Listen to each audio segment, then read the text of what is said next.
Hey family, what's up? It's Dr. G with Be Organic with Dr. G. Today's video is about doing planks and whether or not you need to do sit-ups anymore.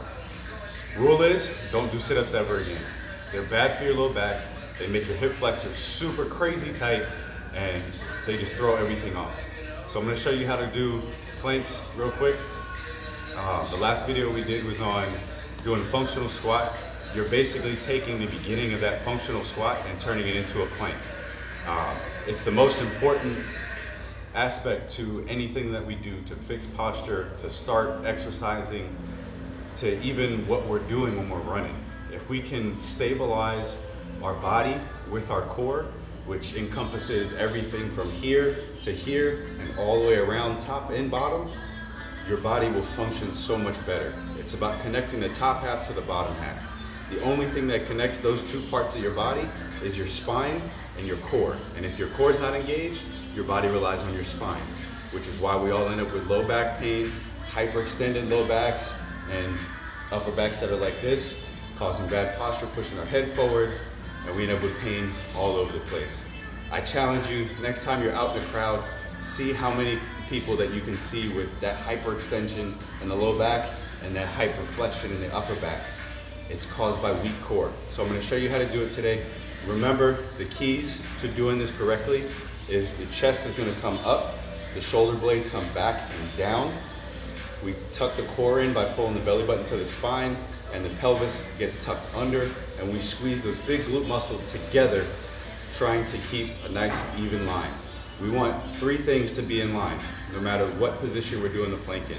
We want the ear, the shoulder, and the hip to all be in line. I lied, it was 4, as well as the knee. So you want to make sure that all 4 of those things are in line, whether you're doing it hands and feet, elbows and feet, even if you're doing it on the wall, even if you're just doing standing planks because on the floor is too difficult. Always make sure that those 4 things are in line. If you do that, you will continually make it better.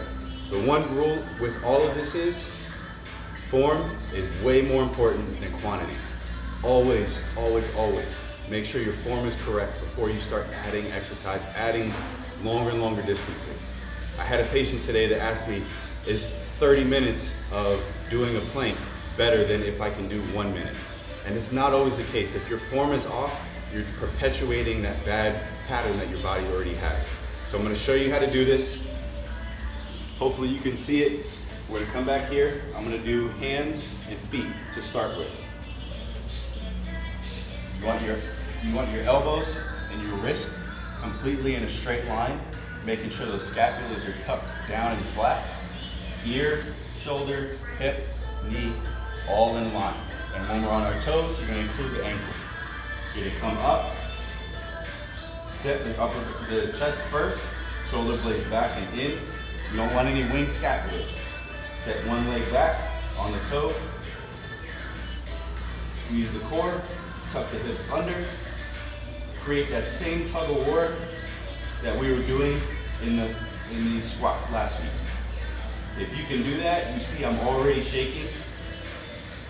It is not easy. If you do it correctly, most likely you're going to drop pretty soon. Now we can modify this. If this is difficult to do in that full position, we drop down to the knees. Everything still stays in a line. Shoulder blades back and down, chest is up, ears in line with the shoulder, squeeze the glutes together, tuck the hips under, everything's in line. Even if we come down to the elbows, same thing here. We switch to here, there's all same thing, it stays in a line. Like I said, you don't ever have to do a sit-up again. It makes your hip flexors crazy tight. But what you do need to do is do those planks. Any modification, any variation of those planks, whether you're swinging legs out, legs up, trying to tuck it up and across, whatever that may be, you build a strong, stable core around that low back, and you reduce how much you have that low back pain. Again, I want to thank everybody for watching the videos, participating in the videos, asking questions.